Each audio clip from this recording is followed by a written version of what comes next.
Welcome to Ladies Who Question. We got a grab bag o' stuff, and I have no idea what we're going to talk about because Holly is in charge today. So I'm going to let you just dive in the deep end, and I'll jump in there with you, and let's paddle our way out. Well, with everything being so negative, heavy, depressing on the news every day, day after day after day. Every day. And we kind of made a pact that we are not going to get political and we're not going to talk about the negative news. Yep. So I found a news website that's called PNF. It's Positive News Stories.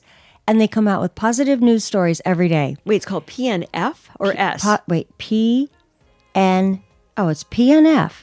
I don't know what it stands for. Positive but News Facts? Maybe that's it. That's where I got some fun stories today to talk about. And they're just random stories that actually make you smile or go, okay, I feel a little bit better after turning on the news in the morning and watching the killings and the wars and everything in the world. All the strife. So, Good News Network. Good News Network. Yeah. Oh, Do you look at that one? I get that newsletter. It's great because and they report daily. So it's like great stories daily. So the first story I read, I was like, I smiled. I'm like, wow, this is incredible. This guy should be interviewed. Redheaded Brit named Ross Cook claims to be the first person to run across the length of Africa. What? Yeah. How many miles is that? It That's a is huge continent. 10,000. I think it's the biggest continent, isn't it? I didn't know it was that big because he ran 10,000 miles crossing. So he must have gone, 10,000 miles. Do you think it goes that way or? That way meaning zigzag? No, or across. straight? It said across. You said, the width. I'm sorry. Well, he said it says the length. Well, the length is length. from north to south. Okay, so Or south to 10,000 north. miles. 10,000 miles. And it took him, finished in Tanzania. Tanzania is part of Africa. Right. It took him 385 days. My God. So a little over a year. He raised 650,000 pounds for selected charities. What's his nationality again? British. In England. What's his name again? Ross Cook. Ross And Cook. he's a redhead. I'm thinking, oh my God, the The sun. sun. Ay, ay, ay. He must have been fried. Oh, I can't You even know what? imagine. He ought to do an endorsement for sunscreen. Oh, perfect. Shout out. So that was just an inspiring story to see what people are doing around the globe. That's kind of neat. And some of the stories are kind of funny. 100,000 salmon spilled off of a truck in Oregon. Oh, I heard something about this. Most of them landed in a creek nearby, Yes. and they lived. Well, they probably kept flopping themselves. Yeah. I didn't see the whole thing, but I just caught enough of a tidbit to go, oh. And then, of course, me being me, I immediately went, oh, the poor ones that didn't make it. Oh. But I should have been happy for the ones that did. It could have been in the middle of Palm Springs or something, and they would all fried. And, right. And smelled. Okay. All right. I'm feeling better. So that's cool. That is cool. Yeah. U.S. scientists are preparing to launch a gas station in space to provide refueling.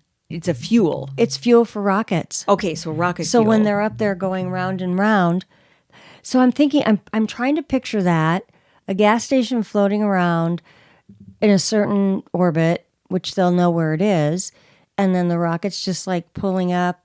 Like, you know how they refuel jets? Like, Well, yeah, when they're up in the air, like military jets? That blows me away. That's like the synchronization. My Right. God. It's like a man on a tightrope. Well, over- think about when the space station is up there, and astronauts go in and out of the space station. That has to be synchronized for them to get up there. Right. So one more thing to keep people up there longer, I would imagine. Oh, Unless yeah. unmanned rocket ships will go there. Probably not. I don't know. Does it say anything in the story about what their reason is for launching this? Or No. I didn't read to that use deep it? then. Okay, that's fine. I was just I'm curious. like, wow. So I thought that was like, okay, that's a thinker. Because humans can only be in space for so long because their bones start to get osteoporotic. That's been proven. It's really dangerous. I mean, there are other Okay. issues, Well, but I know. plus you don't use your muscles they do work out. They do work out somehow. they but work out. they can't they can only control their bone density so much. So they can only be up there a certain amount of time. Interesting. Yeah. I don't know why I knew that, but just one other random thought in my brain that has no use. No, but that makes sense. Yeah. Well, you know how we were always talking about living clean, living green. Yeah, trying. I have a couple of those stories. Well, a couple of those clips. 60% of Europe's electricity was powered by clean energy the first 2 months of 2024. So I thought, well, I don't know anything about percentages. I'm going to look up to see what percentage of the U.S. uses of clean energy. 19%. Oh, God. That's so we're about pitiful. 40 points off of Europe. See, they're so ahead of the game. Oh, and that is so pitiful. They are just ramping up. It's energy generated from recyclable sources without emitting greenhouse gases. So wait. So countries in Europe have figured out a way to use recyclables to create energy, but we have not here in the United States, or probably most countries. Correct. But they figured it out. Well, I'd like to know what the blueprint is so we can at least try to adopt that to a degree. And 19%? Yes. And that what was this? Do you know what the source was for that? Wind. Okay. Right. And hydraulic. And hydraulic is are powered by bioenergy, which is water forces of hydraulic energy. Okay. Does that make sense? Yeah. But that's clean energy. Yeah. Like wind and that's always debatable because now they say those wind... That the windmills upset the animals. They upset the animals, but also to manufacture a wind turbine, it takes so much energy. It's like how they say electric cars' batteries take so much coal energy to produce. Coal energy or to like produce? Pollutable energy. I think it's pollutable energy. Okay, so I don't know a if lot it's of coal. steel because you're making them with steel, I would imagine, or something. For the electric batteries? Oh, the electric batteries. For cars. I'm sorry. Okay, I thought you were talking about windmills. Well, I was. Okay. Okay, let's get back on track here. Oh, God. Okay, Holly, get your game together. Okay, so what we're talking about clean energy is wind and hydraulic. Yeah. Earth Day was established for a reason in 1970, I believe. 70s, yeah. 1970. I remember we were like wearing our Earth T-shirts in school. Yeah, April of 1970, I believe. Yeah, because, everyone, we'll bike to school today. We won't take the bus. Yeah, and the next day everyone was back on the bus. So. Right. It lasted a day. Yeah, and it was April, so you probably could have ridden your bike. But anyway, so that was just a side jaunt. I like that Europe is doing it, and if they can be some sort of a template for us or other countries. I made a mistake.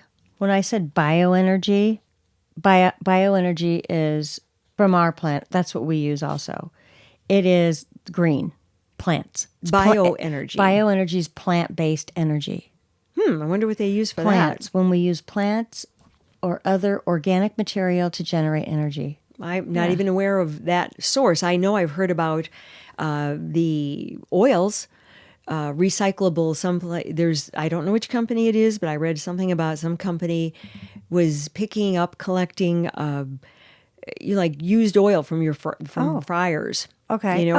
I've heard of that. Yeah, and they're using that Vermont as a. Is that in Vermont? It's in Vermont. Okay, and this guy that figures collects it all, and I saw it as on an 60 energy Minutes. source. Mm-hmm. Oh, see? Yeah. So these things can be done. They can be done. It's just big scaling business. it up. Well, so you gotta learn how to scale it up to make it efficient, cost efficient, and then there has to be a guy who goes around and grabs oil every night, from every place and brings it to a distribution center, which brings it to there, and it has a whole mechanism, has to evolve around it. So. I mean, it can be done. Obviously, they're doing it. And I have a really good story about that, too, at the end. Oh, okay. That I didn't get from here, but I got it from an energy thing. You did a lot of work. Well, no, I just I started coming across some fun things. Thank you. I've got an animal story. Yeah. Okay. You love animals. Thank you. There's a big aquarium in New England, and they have a 500-pound turtle. Wow. This 500-pound turtle just celebrated his 95th birthday. Oh, awesome. Is it a turtle or a tortoise? It said turtle in the article, okay. and it just got a clean bill of health. What's his name? Did it say? I don't know. Oh, that's okay. I know. I should have had his name. No, but that's a good story. Isn't that a cute story? Yeah. And it's where again? I'm sorry. New England. New England, somewhere. Yeah, I think if you just Google, you'll see turtle story because Old turtle. Yeah, that's so cute. It's just, oh my God, 95. Wow. Yeah. Well, I do know that tortoises can live a very long time, and I guess turtles can too. Yeah. Maybe it Wow. was a tortoise, but I didn't even know there was a big difference. Well, tortoises are they're land-based, and turtles can be water and land-based. And tortoises are generally on the land. That's how I understood it. Oh, okay.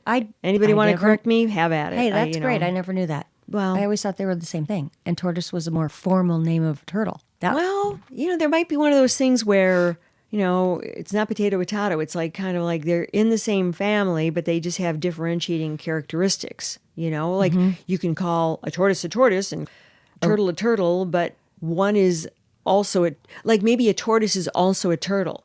But a turtle is only a turtle. I'm speculating okay. here. You know how, Right. There's an example that people use for that, but as usual, I'm fumbling for that too. Okay. It is late in the day. I know. And I do get tired. I know. It's getting past your bedtime. I'm in my pajamas. I know. Aren't these cute? They are cute. I know. I like them. But They're very feminine. I'm suggesting that you treat yourself to a robe. Yeah, I know. I know. You know what? I know because I know you you saw what I was wearing. No, what I wear this long red fleece thing. I know it's threadbare. It's disgusting. But you probably love it. Well, I love it because this was my Mommy Walks Harvey robe. It was given to me that year. My family gave it to me, and then so when Harvey would get his early morning walk when nobody else was around, I was in my pajamas, my flannel jammies like I am right now, and I'd throw on the Mommy Walks Harvey robe, and we would do our early morning walk. And so I just have you have difficult to keep time it. getting rid of it. Yeah. I know. I know it understand. looks like crap. I don't care. I forgot that I was wearing it. No, I knew there had to be a reason, and I knew there's sentimental value. Now I understand. Oh God! How many boy. people probably see me in this damn thing and going, "Oh, she's becoming a bag lady." No. I no. like certain old things myself. Okay, well, this one's not going anywhere. I didn't think so. Now, Okay. now that I heard the story. Okay. Next, what Okay, do we got? This is a little bit timely with women's basketball, and the reason I'm bringing it up is because I'm going to just shout out to women's sports because they don't get the money, they don't get the advertising dollars, they don't get any of that. So this is an interesting fact. Yeah. So the women's basketball Final Four, 18.9 million people watched it. I don't know what that is in comparison to Men's 14.8 million. And this is the final game. Like that. the one with South Carolina and Iowa with Caitlin Clark. And, Right. Yeah. So there was some shout outs to Caitlin Clark, but hello, right there, if I was an advertiser, I would be going after those women. Maybe the tide has turned, and maybe I hope so. Women's sports will start to. When they're exciting like that, and you have a key player. Like I remember when Tiger came on the scene, golf was kind of in a little bit of a dip. Yep. And then Tiger came on, and golf exploded. And so every time you have like a super talent, and I don't remember how the NBA was doing before. Michael Jordan came on, but I do know it exploded when he came on. Right. There were also a lot of other good basketball names that were on the scene as well, but it only takes like a superstar to sort of propel something. And now maybe next year won't be 18.9 million. Maybe it'll only be 17, or maybe it'll be 23 million. Who knows? But there's awareness now, and people are saying, you know what? These ladies are fun to watch. I agree. Maybe. And I think if they're beating them in that kind of numbers, the advertisers should be paying attention. And there was a soccer coach that came on to talk about this, and she was comparing the salaries of men's soccer versus women. It's pathetic. Yeah. Absolutely pathetic. And we have a pro team in our town. What is it, the Fire? Well, the men's is the Fire. Oh, the women's. Is there a women's soccer team? Yes, there is. Oh, see, I'm not into soccer at all. I'm not either, but... I don't even know how I knew it was the Fire. But Anyways, so that's a shout out to women's sports. I was going to say one other thing. Can't remember. A couple more stories here if you're interested. Are you hanging with me here? Yeah, I'm liking what you're serving. Oh, okay. This is kind of a science update. I It's love kind science. of weird. Love science. It's a dentistry. Dentistry is revolutionizing world's first tooth. Wait, what? Wait, I don't even understand that headline. I know that was a weird headline. Okay, so the bottom line is in the science of dentistry, they've had the first person that was able to regrow a tooth in human weird. trials. Wait. Yeah, Like I know inside someone's mouth or in a lab? No, in a mouth. They regrew a tooth in someone's An adult. mouth. Yeah. I would really like to know details on this. I'm going to have to do a deep dive on that myself. Stuff like this It sounds kind of is cool. weird, could be good, but I don't know if I want to regrow my teeth. But I don't know. I don't know. You might. It's better than getting an implant. Oh, no. That's true. I have 2 of them. So that was a little bit of science. This is fun. What was it? Was it a man or a woman? Does it say? A man. Okay. Was he old or young? He looked probably 30s, 40. Okay. Yeah. So not decrepit. Well, that was the photo. So Oh. sometimes they take weird photos, but that was the photo of the dentist with the guy, and that was the headline. Did it show the tooth? No, not really. Okay. I wouldn't want to see it anyway. No. This is kind of fun because it kind of blew me away. A young fossil hunter in Alabama found a 34-million-year-old whale skull. First of all, how do they know it's 34 million years old? Well, they because of the carbon date ocean. those. Yeah. Well, because Alabama is nowhere near an ocean. Well, I mean, everything is shifted. No, The actually, continental- no, it's not. They have a coastline. I forgot. Alabama has a coastline. I forgot. Alabama Sorry. shores, baby. Yeah, so I don't know where it was in Alabama. But But, how do they I go? mean- That's 34 million years old? Well, the tectonic plates are moving and things move around. I mean, think about it. Glaciers could have come through and moved something south from north to south. That's true, but how do they figure out it was 34 million years Well, they old? carbon date, which don't ask me to explain that, but Okay. I know that they say they carbon date everything and they somehow figure out I don't understand that. Well, they I have just take it at specialists. face value Right. because I don't know math and I'm not a scientist, although I like science, not math. But Okay. I take them at their word because they know more than I do. It was a bunch of archaeologists, so they knew what they were doing. Yeah. In terms of when he brought it somewhere to a museum or something, they're like, whoa. I've always wondered what carbon dating, how that worked, but probably once I started to really research that, my head would blow up and I go, okay, I believe you. I'm not going into that profession. And here's another animal story. All right. Okay. So the African black rhino has resurgence in Africa. And they used to be down to like 20. Well, that's because of all the damn poachers Right. Now they're up to 6,487 on a conservation on a conservation, of course, in South Africa. a sanctuary. So- yeah. And I really thought the rhinoceros was pretty close to extinction. And those black rhinos for yeah, sure. I have heard so- about that in the past because the poachers, some people, the Chinese especially, are convinced that in these horns there is magic. medicine. You grind them up and medicine Yeah. that's gonna, I don't know, be like Viagra or cure this or that or whatever. I mean, I've read it all, I've heard it all, and so they slay these animals and take their tusks and their I know, horns, it's just and so it's sickening. barbaric. Yeah, and they don't even get anything out of it No, probably not. because it's keratin basically. That's what that is. It's like hair, but Yeah. really densely formed. It sounds like it comes from a witch doctor. Well, kind of. That's where it started, and Yeah. then they believe in it. So anyways, that's good from an animal species standpoint. This is kind of pop culture, but I just I thought feel like we're going through like an upper class version of National Enquirer today. Like we're like flipping the pages, we're going, and now we got this, and now we got this. I see. Now we have pop culture. Yeah. Anyway, so what is it? Well, I don't think a lot of people know about this, and I love it when people donate to charity and no one knows. Taylor Swift, in every city she had her tour, she donated tons of fresh produce to all the food banks. Then Which this is not anonymous then. No, but I don't know. I know it's not anonymous, but oh. she didn't advertise it. No. And it was kind of like under the radar. Yeah. And it was like somebody from one of those cities came out and told the story. Like one of the people that worked at the banks, the food banks.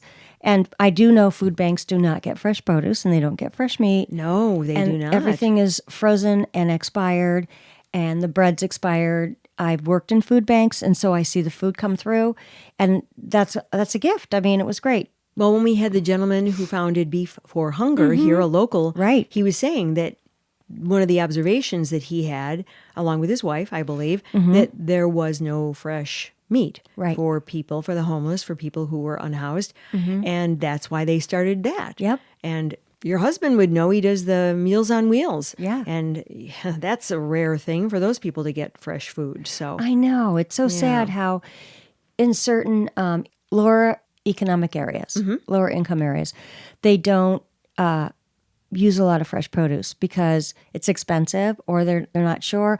I thought, wow, wouldn't it be great if they just put a little recipe on there of like super simple stuff on how to prepare it so they'll, oh God, this tastes good. Instead of like, oh, vegetables, I don't know. It starts with education and it's perishable, so it's hard to keep in. Right. I know when I go to the Midwest Veterans Closet, when they give out, sometimes I'll bring donations. If I happen to go there on a Friday to donate, that's when they have the donated food out for the veterans. And I don't remember ever, and people here are very generous. Right. Thank heavens. Yes. Veterans should get everything they want. And but I don't know that I've ever noticed fresh produce out there. I don't think I've seen that. So that just underscores the lack in that area. Yeah. So that's pretty lovely of her. But giving back, well, I know she gives back a lot. Yeah. That was just a little tribute that I read, and I go, well, I think that's nice. Yeah. Are we going to close out on that? Because that's a feel good. That's a feel good, and I think I have a really good feel good at the very end. Okay. And I don't know where I found this, but there's a little island off of Greece called Tilos, Tilos. They are 100% zero waste. How? Because they recycle every single thing on the island.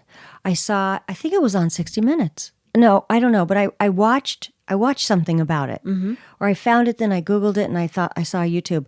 So everybody on the island participates, and it's not like you walk there. You go there, and it looks different. Everything's the same. They have garbage cans out. They bring their garbage to a recycling center, and they go through all the garbage, and they sort it by how it could be recycled. And it's called polygreen, which probably means they take a lot of the poly and the plastics and they recycle it. Yeah. And they're running it at 100% zero waste. Wow. And so you can Google it, you can look up the story, but that seems like something that would be on Nova, on PBS, like that kind of program. But so I'm going to start there looking for that. So they're starting small. They showed a picture of their landfill because they had a landfill. Yeah. And how it's shrunk. So they shrunk it down to like some very small size, and everything that's discarded, they recycle. Wow, that is to be on the applauded. island because they have a machine that can make it to recycle it. Okay. You get it? What I'm saying? Yeah, you're saying that they're recycling it all on the island or not? Yeah. Yeah. They have a recycling machine. For the plastic even? Uh-huh. This must be a pretty big island then. I've never heard of it. It didn't look really though. big, but they had all the people there. I know it must be. I don't know if it's not that big. Wow. So it could also be like an experiment. Now we could take this to the next, to the next. But I was blown away. So it's something to look into and to think, wow, yay for them. Wow. Gee whiz. They have to have some kind of a...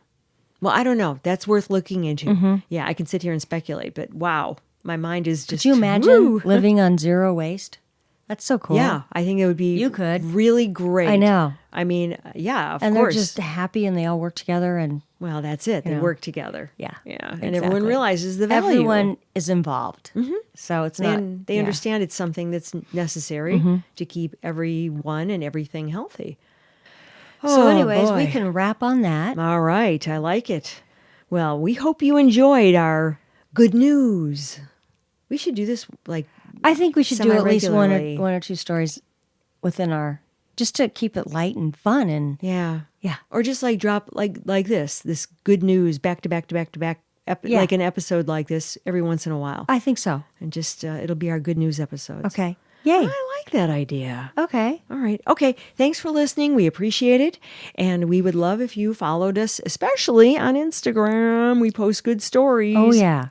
And send us an email at ladieswhoquestion@gmail.com. Follow us on Facebook. And rate and review us on our podcast, please. Yes. Ladies Who Question. We want to get feedback. And it's okay if you don't like something. Bring it on. I want to hear that too. I mean, we aren't going, oh, your guys are great. We don't need that. Yeah. I mean, that's nice. But if you have a disagreement or you have your own opinion, you want to voice it, tell us. And if you have any ideas of what you're questioning that you want us to talk about, let us know. Yeah, absolutely. Okay, over and out. Bye-bye. Bye-bye. Thanks, Harvey. Ladies Who Question is executive produced and edited by me, Lisa Dominique, and also executive produced by Holly Caulfield. Holly also does most of our research, and Claire Caulfield is in charge of technical assistance and social media. Music, My Lionheart. Sketch music by Florian Manx and Matthew Anderson. Thanks for listening. Please subscribe, follow, rate, and review Ladies Who Question on Apple Podcasts or wherever you get your podcasts. Send your thoughts to ladieswhoquestion@gmail.com.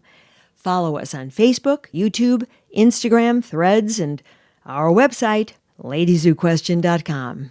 All content discussed on Ladies Who Question are the opinions of Lisa Dominique and Holly Caulfield and should not be construed as advice of any kind. By listening to this podcast, you agree not to use this podcast as advice of any personal or medical issue for yourself or others. This disclaimer also applies to guests or contributors to the podcast.